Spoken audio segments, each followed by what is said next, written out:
Good afternoon, dear Pascal. Thank you for agreeing to an interview with the Foundation to Battle Injustice. Please tell our viewers and readers about who you are and what you do. Yes, Mira, pleasure to be here with you and to discuss important issues about neutrality. I'm a Swiss banker, I'm a Swiss citizen. I'm born and raised here. I used to work in London for many years. Used to be an investment banker, working for Dresdner Bank Group and Merrill Lynch, an American investment bank. I was in charge of governments. I was advising governments in Central Europe, Russia, Central Asia, Africa, and the Middle East. Those were governments that were in crisis or coming out as an emerging market which needed financial stability or stabilization. My job was to advise them how to access the capital markets and to refinance the government. Please tell us. Today I'm in early retirement and I live in Switzerland, and I focus today only on peace. Please tell us what is the situation with the freedom of speech and respect for human rights in Switzerland? Yeah, good question. Switzerland has a very strong protection of freedom of speech and expression and activities. I think we have the world's best laws to protect those elements like freedom of speech in Switzerland. It's very, very strong. In one of your recent news articles, you accused the Swiss government of supporting Ukraine, which in your opinion could make your country a participant of the conflict. Do you think the Bern government is free to make decisions regarding its position on Ukraine? Well, let me specify, please. What I said is I criticized our president, Ignacio Cassis, because he took sides. As a neutral country, we should not take any sides, nor the Russian side, nor the Ukrainian side. It's our job to remain neutral. If we are neutral, then we have a powerful tool for peace. Now, Bern, your question was, are they free to take their own decisions? They absolutely are free to take their own decisions.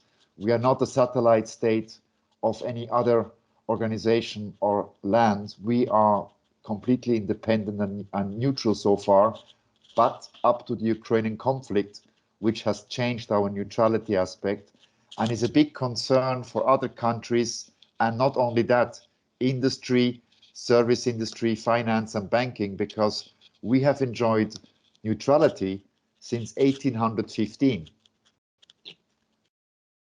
Many scientists and experts believe that European countries are forced to support Ukraine because of the pressure of the United States, which wants to extend its hegemony by pushing Europe and Russia into a conflict. In your opinion, do the leaders of European countries realize that they have become a puppet in the hands of the United States? I cannot speak for them. I don't see into their heads. It's a mystery for me, but I cannot talk about them because I cannot see into their minds what they are thinking. Mainstream media suggests that they are taking sides, of course. They are not neutral, as you know, and it prolongs the conflict. I think what's important for everybody and for them to realize that peace and diplomatic negotiations are the only way out of this conflict. After the start of a special military operation in Ukraine, Switzerland lost its neutrality, as you mentioned, for the first time in many years. More than a month ago, the Swiss Foreign Ministry announced its desire to become an intermediary between Russia and Ukraine. Do you think that Switzerland's rejection of the status of a neutral state will be a turning point for understanding that phenomenon of neutrality in general and Switzerland's neutrality in particular? Well, let me be specific here. Switzerland did not reject neutrality. They are governed by the Den Haag agreements. So we haven't rejected them. President Cassis, what you meant recently, offered to Ukraine to be the protecting nation for consular business, Ukrainian consular business in Russia. he did not consult Russia beforehand. Russia has its own protocol. And the protocol says any government who wants to have this status to do the consular work for another government, another country, must formally apply. But for this, you have to be neutral. And Russia said that Switzerland is no longer neutral, that Switzerland is no longer reliable, and that the Swiss currency is no longer a reliable currency. So the approach failed because Russia has an opinion, and that opinion of Russia is that we are no longer neutral. The Swiss government has announced its intention to reduce gas consumption by 15% for the coming winter period, which will inevitably affect the well-being of the inhabitants of your country. In your opinion, will this change the attitude of the Swiss towards the special military operation and their support for Ukraine? Well, look, you have observed we had demonstrations in Prague just a few days ago with 70,000 people making protests on the streets against the sanctions because they are conscious about the fact that they have to suffer and many of them cannot pay their high energy bills. In Switzerland, it's not been reported like that yet. There's no demonstrations yet. We have a new law since a few days. The new law here in Switzerland is that all households must not heat more than 19 degrees Celsius. If anybody is caught heating more than 20 degrees on 90 degrees Celsius, there will be fines and in some cases imprisonment. That's the new law. Will people react to that? It has to be seen. So far, there's no reaction. Of course, it's a publicly discussed matter. It's political matter, and we have to see how this will evolve. To me, it looks like a repression because imprisonment for using a little more heating is something it's not outrageous. I would say it's not imprisonment if you heat to 22 degrees. It's in a fine. There'll be fines, and they don't control it like the police. There will be spot controls. Yeah. I think what they're saying is if a company overheats and uses a lot of energy knowingly, then there will be serious consequences. I know that in Finland, if people don't pay their fines, they can go to jail and serve some time instead of paying a bill. Do you have the same system in Switzerland? Yes, we have the same system. It depends. That's what it is. That's probably what it is. It depends. If somebody, of course, makes a capital crime like killing somebody or harming somebody, they go to prison. There's no question about that. But if somebody has a huge speeding ticket or is driving under alcohol or drugs, then they go to prison. They get a prison sentence. They have a choice. Well, choice. They have to go to prison. If they don't go, they have to don't pay the fine. They have to go to the prison, and they have a choice then to go to prison. In some cases, they can do communal work, like helping to clean public parks, etc., etc. I see. Please tell us how the Swiss mass media cover the events in Ukraine. Do they talk about crimes committed by Ukrainian servicemen? In Switzerland, there's nothing reported like that. Unfortunately. Independent foreign journalists who cover Ukrainian events and tell the truth to their audience face threats and harassment from both Kiev and authorities of their countries. Do you think that Western politicians are forced to neglect freedom of speech and persecute journalists because they do not want the population of their countries to know the truth about Ukraine's crimes? You see, that's a difficult topic, of course. Many in the West, you call it the West, in Europe, for instance, and even in America, they have social media.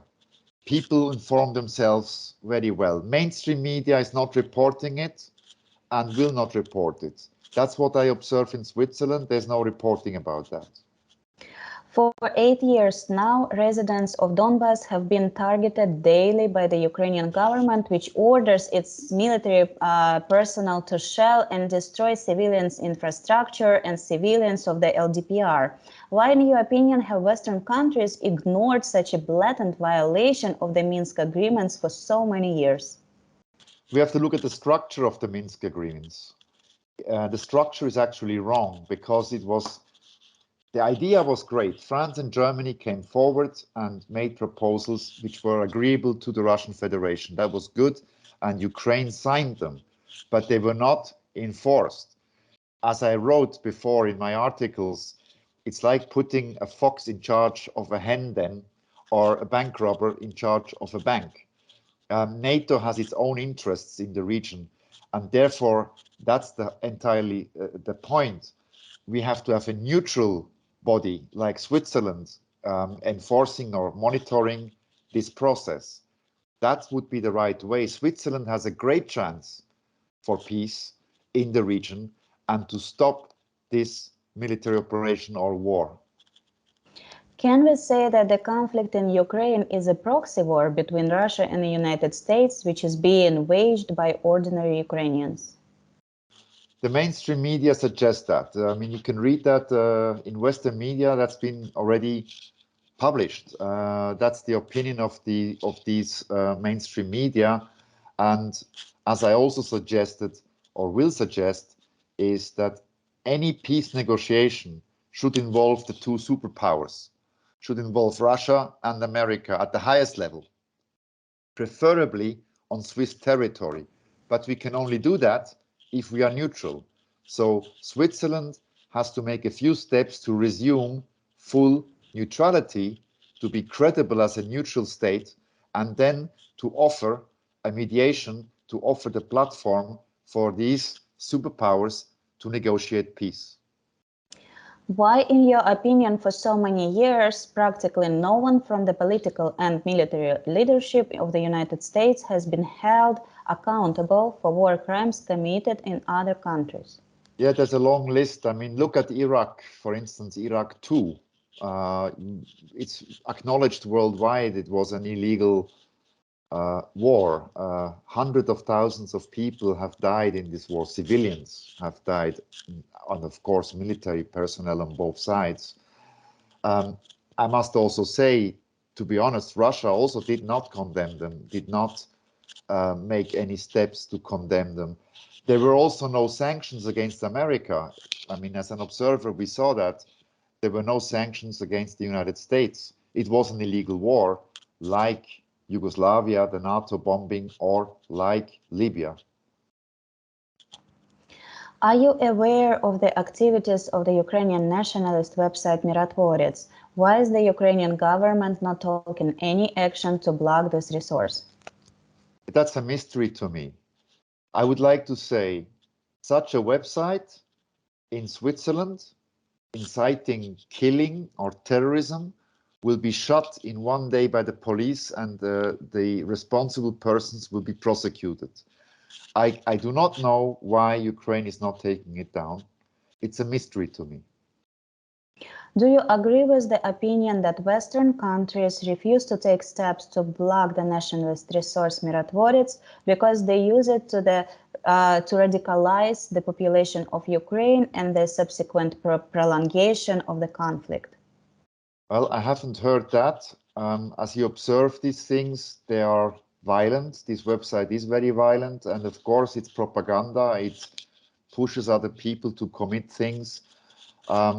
I think the right way is what you are doing, going to the United Nations with this application and let the United Nations decide and act. Weapons supplied by Western countries to Ukraine are used by Ukrainian nationalists to kill civilians in Donbas. Does this mean that the West supports nationalism?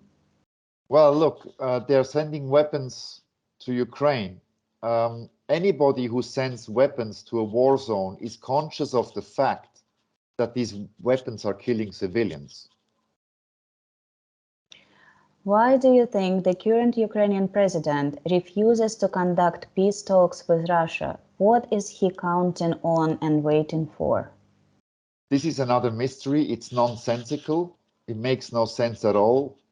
One can only hope that he has a vision for peace, that he can be motivated for it. Switzerland, again, could be in the middle as a neutral body, as a neutral state, promoting peace. And for that, we need neutrality for Switzerland to resume. I cannot see into the head of Mr. Zelensky. I don't know how he thinks. I have no contact with this person, nor do I know his family.